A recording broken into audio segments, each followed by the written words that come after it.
Hey everyone, this is Julia Johnson, and this is my presentation on this final running project. So for the course of this course, I've been working on student-led IEPs as the running project that I've been exploring throughout this course. So here we go. Starting with my positionality. So this is, of course, considering how I fit into the framework of the school structure and the larger community structure that I participate in.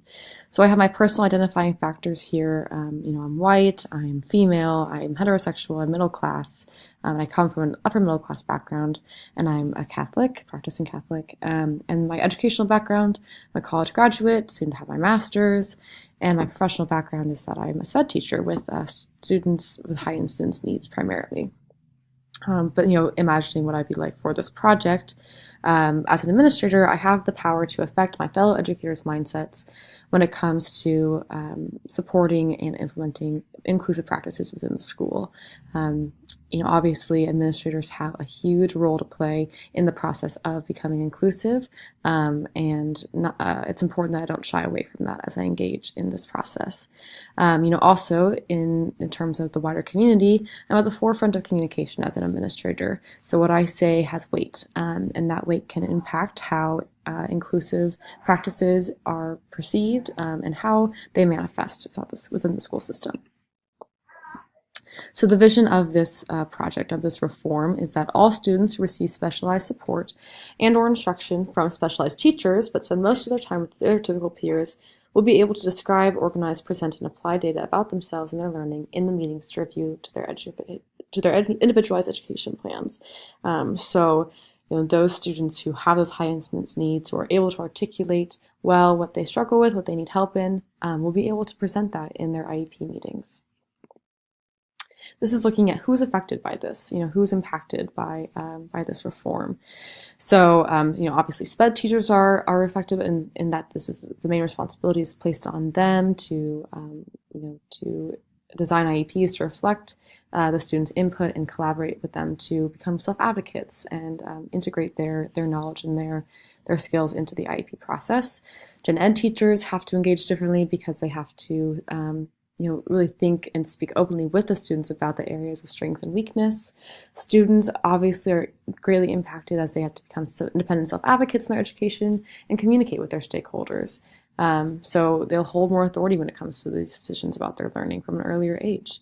Stakeholders like parents and guardians, they will change to view their children as the primary responsible figures in their education.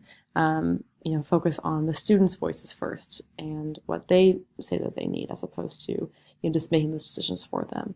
And then, of course, administrators are there to support everyone in this process and handle any pushback and be open about those reforms and the outcomes.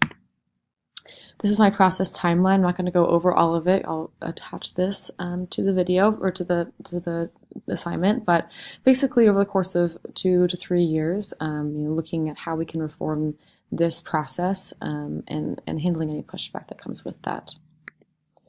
Now, this is just a series of supportive evidence. So these are some articles that I found that are supportive of the idea of student-led IEPs and are good resources to turn to when people have questions or have any concerns with the process.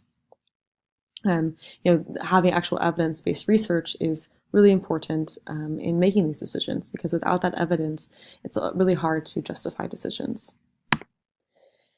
These are some necessary resources that will be used in this process. So SPED staff will need direct instruction lessons on how to teach students how to take this data about themselves and utilize it to understand their own learning. Public speaking and presentation lessons for these students so they can work on their oral communication. Having all these input forms that will be included in the IEP, so the guardian input, the teacher input, and the student input. And this could be actual forms, or it could just be interviews or open discussions, or even in the IEP meeting, having this input be welcome and and add to the IEP. Having an agenda and checklist to follow during student-led meetings so as to keep track of the progress of the meeting. And then, of course, having this transition-specific actions for every student that's over the age of 14. So meeting that legal requirement, that federal legal requirement, and also ensuring that these students do engage actively and authentically in the transition process from an early age.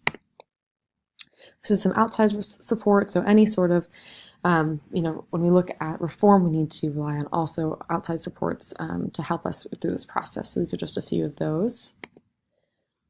And then having that support, so having people from the outside come into the school and work with people to interview staff about their perceptions, to give strategies for working better, having that open communication with parents and other educators, so as to dialogue about what's working, what's not working, and how we can work to be more cohesive as a community and have the same outcomes in mind.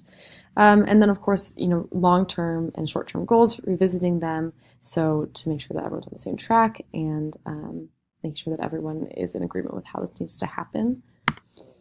So in conclusion, my learning process. Throughout this project, what have I learned? I've learned how to consider myself and my own talents in the context of my work environment. My positionality is impactful, and how can I utilize that to help others be successful in their learning? And also ways to critically unpack and analyze that school structure for both the negative and the positive. So looking at what's working in the school system and what isn't, and how can we change that?